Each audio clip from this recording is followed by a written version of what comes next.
हमारे साथ वर्तमान में कांग्रेस धर्म प्रकोष्ठ की प्रदेश अध्यक्ष ऋचा गोस्वामी जी मौजूद हैं। वे अमरकंटक से बिलोंग करती हैं। वर्तमान में जो राष्ट्रीय स्तर पर राजनीतिक परिदृश्य चल रहा है उस संदर्भ में हम उनसे चर्चा करेंगे। ऋचा जी, सबसे पहले आपका बहुत बहुत स्वागत है वन लाइफ से लाइफ। ऋचा जी, वर्तमान में जो एक पूरे देश में राम लहर चल रही है तो उसमें आप कांग्रेस की क्या संभावनाएं हैं? देखिए, राम जी से सभी को प्रेम है। राम जी से किसी का कोई डर तो है नहीं, चाहे वो किसी भी वर्ग का हो, किसी भी धर्म का हो। अशोक जहाँ भी हो यहाँ जा, जहाँ नीति अशोक की बात की जा रही है, राम जी की आड़ में, शिव जी की आड़ में लोगों की मानवता को खराब किया जा रहा है। लोगों को आपस में वैमनस्यता फैलाई जा रही है। जो कभी आए होंगे, कभी मंदिर तोड़े होंगे या कभी कोई विवाद हुआ होगा 1700 की शताब्दी के समय में, तब से अब तक में भी शांति स्थापना में लोगों को बहुत मेहनत लगती है। कई पीढ़ियों ने शांति स्थापना के लिए अपने आप को खपाया है।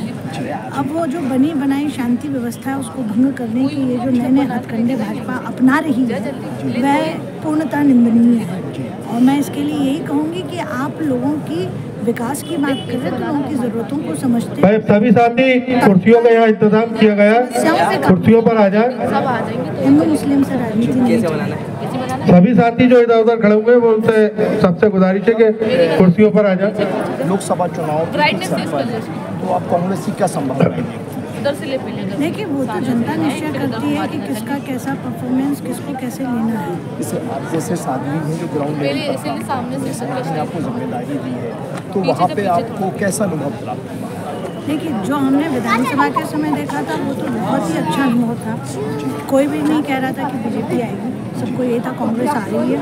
परंतु पता नहीं बीजेपी ने कौन सी जादू की छुरी चलाई कि जो आंकड़े कांग्रेस के आने थे वो रातों रात पलट करके बीजेपी के खाते में चले गए। परंतु फिर भी अभी कार्यकर्ता हतोत्साहित बिल्कुल नहीं है।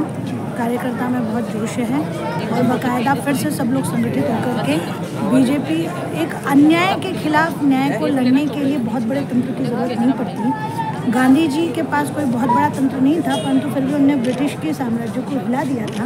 आज बीजेपी सर्व साम्राज्य से संपन्न हो चुकी है तो कांग्रेस जहां न्याय है वो अन्याय के खिलाफ तो लड़ाई कर ही लेंगे और जीत भी लेंगे। आप अमरकंटक से बिलोंग करते हैं, मतलब बुंदेलखंड क्षेत्र से बिलोंग करते हैं। अमरकंटक तो हमारा छत्तीसगढ़ में ऐसे में आप और कौन कौन से राष्ट्रीय स्तर पर जो अनुयायी हैं आपके साथ उनसे नहीं, मेरा जन्म स्थान इंदौर है। आश्रम अमरकंटक में, जबलपुर में है, मंडला में है, एक अपना नैनीताल कैची धाम नीम करोली बाबा के जस्ट बगल में भी है जो गत वर्ष अपन को संस्थान मिला। भगवान की दया से मैं 5 वर्ष की अवस्था से भगवान की कथा कह रही हूँ। 650 से अधिक कथाएँ कह चुकी हूँ। लगातार एक ही आसन में मैंने 108 घंटे तक बिना उठे देवी भागवत का संपूर्ण मूल पाठ भी किया है। और भगवान की दया से राम कथा या श्रीमद् भागवत कथा, शिव पुराण कथा, देवी भागवत सब में मेरी पकड़ है, शास्त्र में पकड़ है। तो ये मैं भगवान की सरस्वती जी की कृपा मानती हूँ।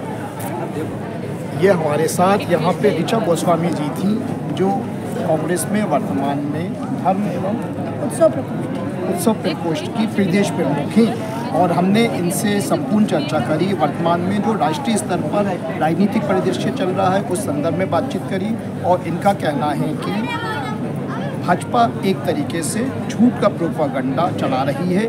धर्म में हमारी भी आस्था है, सबकी आस्था है, लेकिन हमारा जो धर्म मानने का तरीका है वो एक